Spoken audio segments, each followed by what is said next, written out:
Chapter 3 The Lion, the Witch, and the Wardrobe. Edmund and the Wardrobe.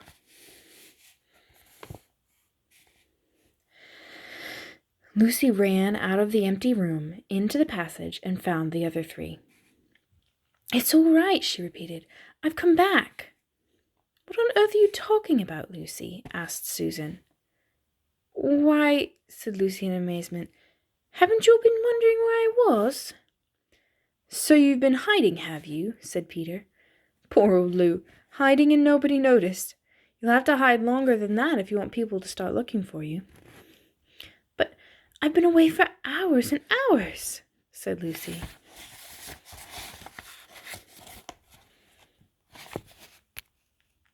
The others all stared at one another.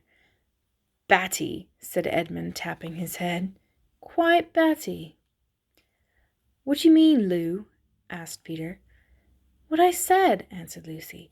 "It was just after breakfast when I went into the wardrobe, and I've been away for hours and hours and had tea, and all sorts of things have happened." "Don't be silly, Lucy," said Susan. "We only just came out of that room a moment ago, and you were there then." "She's not being silly at all," said Peter. "She's just making up a story for fun. Aren't you, Lou? And why shouldn't she?" "No, Peter, I'm not," she said. It's a magic wardrobe. There's a wood inside, and it's snowing, and there's a faun and a witch, and it's called Narnia. Come and see." The others did not know what to think, but Lucy was so excited that they all went back with her into the room. She rushed ahead of them, flung open the door of the wardrobe, and cried, "Now, go in and see for yourselves." "Why, you goose," said Susan, putting her head inside and pulling the fur coats apart. "It's just an ordinary wardrobe. Look, there's the back of it."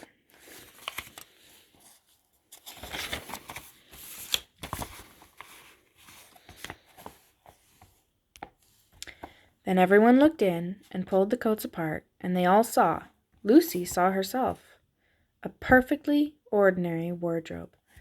There was no wood and no snow, only the back of the wardrobe with hooks on it. Peter went in and rapped his knuckles on it to make sure that it was solid. "Jolly good hoax, Lou," he said as he came out again. "You've really taken us in, I must admit. We half believed you." "But it wasn't a hoax at all," said Lucy. "Really and truly, it was all a different moment ago. It was all different a moment ago. Honestly, it was, I promise." "Come, Lou," said Peter. "That's going a bit far. You've had your joke. Haven't you better drop it now?" Lucy grew very red in the face and tried to say something, though she hardly knew what she was trying to say, and burst into tears. For the next few days she was very miserable. She could have made it up with the others quite easily at any moment if she could have brought herself to say that the whole thing was only a story made up for fun. But Lucy was a very truthful girl, and she knew that she was really in the right, and she could not bring herself to say this. The others, who thought she was telling a lie, and a silly lie too, made her very unhappy. The two elder ones did this without meaning to do it, but Edmund would be spiteful, and on this occasion he was spiteful. He sneered and jeered at Lucy and kept on asking her if she'd found any other new countries and another cupboard all over the house. What made it worse was that these days ought to have been delightful. The weather was fine, and they were out of doors from morning to night, bathing, fishing, climbing trees, birds nesting, and lying in the heather. But Lucy could not properly enjoy any of it, and so things went on until the next wet day. That day, when it came to the afternoon and there was still no sign of a break in the weather, they decided to play hide and seek. Susan was it, and as soon as the others scattered to hide, Lucy went to the room where the wardrobe was. She did not mean to hide in the wardrobe because she knew that would only set the others talking again about the whole wretched business. But she did want to have one more look inside it, for by the time she was beginning to wonder herself whether Narnia and the faun had not been a dream. The house was so large and complicated, and full of hiding places that she thought she would have time to have one look into the wardrobe and then hide somewhere else. But as soon as she reached it, she heard steps in the passage outside, and then there was nothing for it but to jump into the wardrobe and hold the door closed behind her. She did not shut it properly because she knew that it was very silly to shut oneself into a wardrobe, even if it is not a magic one. Now the steps she heard were those of Edmund, and he came into the room just in time to see Lucy vanishing into the wardrobe. He at once decided to go into it himself, not because he thought it a particularly good place to hide, but because he wanted to go on teasing her about her imaginary country. He opened the door. There were the coats hanging up as usual, and a smell of mothballs and darkness and silence, and no sign of Lucy. "She thinks I'm Susan come to catch her," said Edmund to himself, "and so she's keeping very quiet and in at the back." He jumped in and shut the door, forgetting that it was a very foolish thing to do. Then he began feeling about for Lucy in the dark. He had expected to find her in a few seconds, and was very surprised when he did not. He decided to open the door again and let in some light. But he could not find the door either. He didn't like this at all and began groping wildly in every direction. He even shouted out, "Lucy! Lou, where are you? I know you're here." There was no voice, and Edmund noticed that his own voice had a curious sound. Not the sound you expect in a cupboard, but a kind of open-air sound. He noticed that he was unexpectedly cold, and then he saw a light. "Thank goodness," said Edmund. "The door must have swung open on its own accord." He forgot all about Lucy, and went towards the light, which he thought was the open door of the wardrobe. But instead of finding himself stepping into the spare room, he found himself stepping out from the shadow of some thick, dark fir trees into an open place in the middle of a wood. There was a crisp, dry snow under his feet, and more snow lying on the branches of the trees. Overhead there was a pale blue sky, the sort of sky one sees on a fine winter day in the morning. Straight ahead of him, he saw between the tree trunks the sun, just rising, very red and clear. Everything was perfectly still, as if he were the only living creature in that country.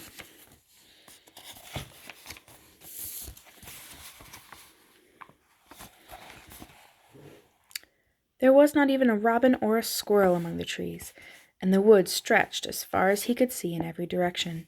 He shivered. He now remembered that he had been looking for Lucy, and also how unpleasant he had been to her about her imaginary country, which now turned out not to have been imaginary at all. He thought that she must be somewhere quite close, and so he shouted, "Lucy! Lucy, I'm here too! Edmund!" There was no answer. "She's angry about all the things I've been saying lately," thought Edmund. And though he did not like to admit that he had been wrong, he also did not much like being alone in a strange, cold, quiet place.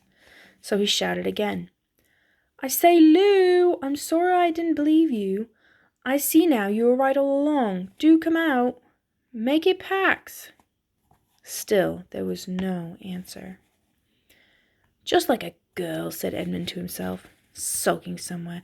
Won't accept an apology." He looked round him again and decided he did not much like this place, and had almost made up his mind to go home when he heard, very far off in the wood, a sound of bells. He listened, and the sound came nearer and nearer, and at last there swept into sight a sledge drawn by 2 reindeer. The reindeer were about the size of Shetland ponies, and their hair was so white that even the snow hardly looked white compared with them. Their branching horns were gilded and shone like something on fire when the sun caught them. Their harness was of scarlet leather and covered with bells. On the sledge, driving the reindeer, sat a fat dwarf who would have been about 3 feet high if he had been standing. He was dressed in polar bear's fur, and on his head he wore a red hood with a long gold tassel hanging down from its point. His huge beard covered his knees and served him instead of a rug. But behind him, on a much higher seat in the middle of the sled, sat a very different person. A great lady, taller than any woman Edmund had ever seen. She was also covered in white fur up to her throat, and held a long, straight, golden wand in her right hand, and wore a golden crown on her head. Her face was white, not merely pale, but white like snow or paper or icing sugar, except for her very red mouth. It was a beautiful face in other respects, but proud and cold and stern.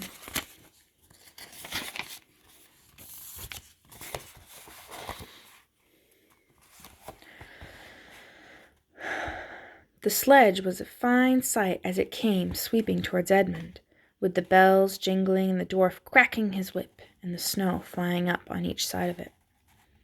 "Stop!" said the lady, and the dwarf pulled the reins up so sharp that they almost sat down. Then they recovered themselves and stood champing their bits and blowing. In the frosty air, the breath coming out of their nostrils looked like smoke. "And what, pray, are you?" said the lady, looking hard at Edmund. My name's Edmund," said Edmund rather awkwardly. He did not like the way she looked at him. The lady frowned. "Is this how you address a queen?" she asked, looking sterner than ever. "I beg your pardon, your majesty. I didn't know," said Edmund. "Not know the Queen of Narnia?" cried she. "Ha! You shall know us better hereafter. But I repeat, what are you?" "Please, your majesty," said Edmund, "I don't know what you mean. I'm at school. At least I was. It's the holidays now."